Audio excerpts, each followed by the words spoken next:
وَهُدُوا إِلَى الطَّيِّبِ مِنَ الْقَوْلِ وَهُدُوا إِلَى صِرَاطِ الْحَمِيدِ. أعوذ بالله من الشيطان الرجيم. بسم الله الرحمن الرحيم. الحمد للہ رب العالمین والصلاة والسلام علی سید المرسلین، اما بعد. کسی بہن نے یہ سوال کیا ہے کہ کہا جاتا ہے کہ اگر نبی علیہ الصلاۃ والسلام نہیں سنتے تو پھر ہم ہر نماز میں السلام علیکہ ایھا النبی کیوں پڑھتے ہیں کہ اے نبی صلی اللہ علیہ وسلم آپ پہ سلامتی نازل ہو. تو گزارش یہ ہے کہ نبی علیہ الصلاۃ والسلام چونکہ قبر میں ہیں تو اللہ تبارک و تعالی قبر والوں کے بارے میں کہتے ہیں کہ وَمَا أَنْتَ بِمُسْمِعٍ مَّن فِي الْقُبُورِ، کہ جو بھی قبروں میں ہیں انہیں آپ اپنی آواز نہیں سنا سکتے. اللہ کا یہ فرمان بالکل واضح ہے، سورہ فاطر ہے، قرآن ہے، اللہ کا کلام ہے. دوسرے نمبر پہ اللہ تعالیٰ فرماتے ہیں إِنَّكَ لَا تُسْمِعُ الْمَوْتَىٰ، کہ جو فوت شدگان ہیں انہیں آپ اپنی آواز نہیں سنا سکتے. تو نبی علیہ الصلوۃ والسلام بھی فوت شدگان میں شامل ہیں، کیونکہ اللہ تعالیٰ نے آپ کو براہ راست مخاطب کر کے کہا ہے سورہ زمر میں إِنَّكَ مَيِّتٌ وَإِنَّهُم مَيِّتُونَ، کہ اس میں کوئی شک و شبہ نہیں ہے کہ آپ بھی فوت ہونے والے ہیں، میت ہونے والے ہیں، اور یہ لوگ بھی میت ہونے والے ہیں. بلکہ ہمارے پہلے خلیفہ سب سے بڑے محب رسول جناب صدیق رضی اللہ تعالیٰ عنہ نے بھی آپ کے فوت ہونے کے بعد آپ کو مخاطب کر کے کہا تھا بِأَبِي أَنْتَ وَأُمِّي طِبْتَ حَيًّا وَمَيِّتًا، کہ آپ پہ میرے ماں باپ قربان ہوں، آپ جب زندہ تھے تو سب سے بہتر تھے، فوت ہو گئے ہیں، میت ہو گئے ہیں تو سب سے بہتر ہے.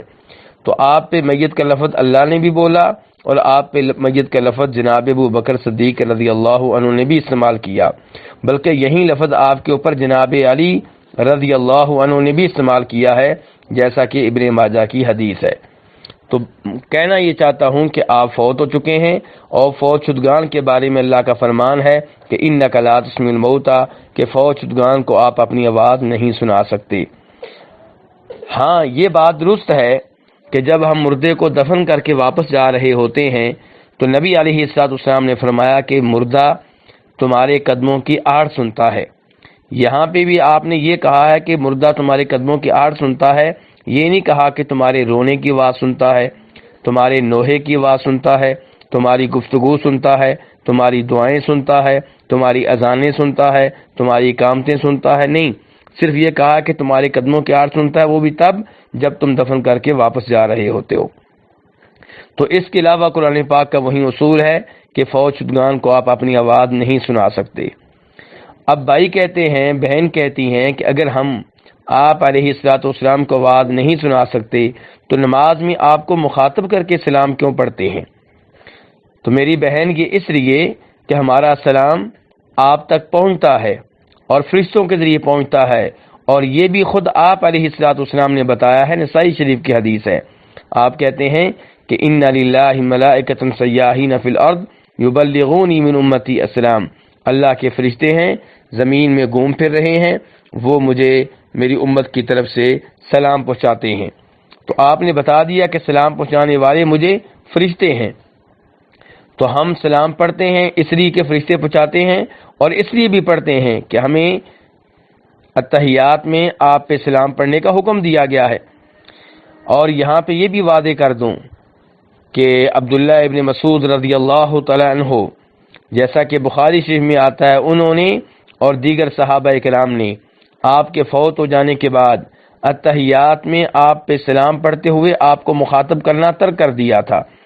یعنی کہ پہلے آپ کی زندگی میں پڑھا کرتے تھے السلام علیکہ ایھا النبی، کہ اے نبی آپ پہ سلامتی نازل ہو.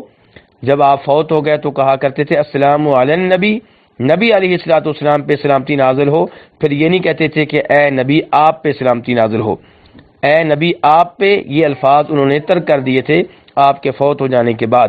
یہاں سے آپ اندازہ کر سکتے ہیں کہ ان کا عقیدہ کیا تھا، صحابہ کرام کا عقیدہ کیا تھا، بزرگان دین کا عقیدہ کیا تھا۔ بلکہ امام عبدالرزاق اپنی کتاب المصنف میں روایت کرتے ہیں کہ یہ صحابہ کرام کا عقیدہ ہے، یعنی کہ دوسری روایت میں صرف عبداللہ بن مسعود کا نام نہیں آیا بلکہ عام آیا ہے کہ صحابہ کرام ایسا کیا کرتے تھے۔ تو یہاں سے بھی آپ اندازہ کر سکتے ہیں کہ صحابہ کرام کا آپ کی ذات کے تعلق سے کیا عقیدہ تھا کہ آپ فوت ہونے کے بعد سنتے ہیں یا نہیں سنتے۔ تو جہاں تک سلام پڑھنے کا تعلق ہے تو وہ اس لیے کہ ہمارا یہ سلام فرشتے آپ تک پہنچا دیتے ہیں۔ ویسے بھی جب آپ کسی کو مخاطب کریں تو اس کا مطلب یہ نہیں ہوتا کہ وہ آپ کی گفتگو سن رہا ہے۔ جناب عمر فاروق رضی اللہ عنہ نے حضرت اسود کو مخاطب کر کے کہا تھا کہ اے حضرت اسود، تو نفع و نقصان کا مالک نہیں ہے، یہ بخاری شریف کی حدیث ہے۔ تو کیا حضرت اسود سن رہا تھا جناب عمر فاروق کی گفتگو کو؟ بالکل نہیں۔ ایسے ہی نبی علیہ الصلوۃ والسلام نے اسلامی مہینے کا نیا چاند طلوع ہونے پہ ہمیں دعا سکھائی ہے جو چاند کو دیکھ کر پڑھی جاتی ہے۔ اس دعا کے آخر میں یہ آتا ہے اللہم اہلہ علینا بالامن والایمان والسلامۃ والاسلام ربی وربک اللہ، کہ اے چاند تیرا رب بھی اللہ ہے، میرا رب بھی اللہ ہے۔ تو کیا چاند ہماری یہ الفاظ سنتا ہے؟ بالکل بھی نہیں۔ تو اس لیے مخاطب کرنے سے یہ لازم نہیں آتا کہ جس کو آپ مخاطب کر رہے ہیں وہ آپ کی گفتگو یا آواز سن رہے ہیں۔ واللہ تعالی اعلم۔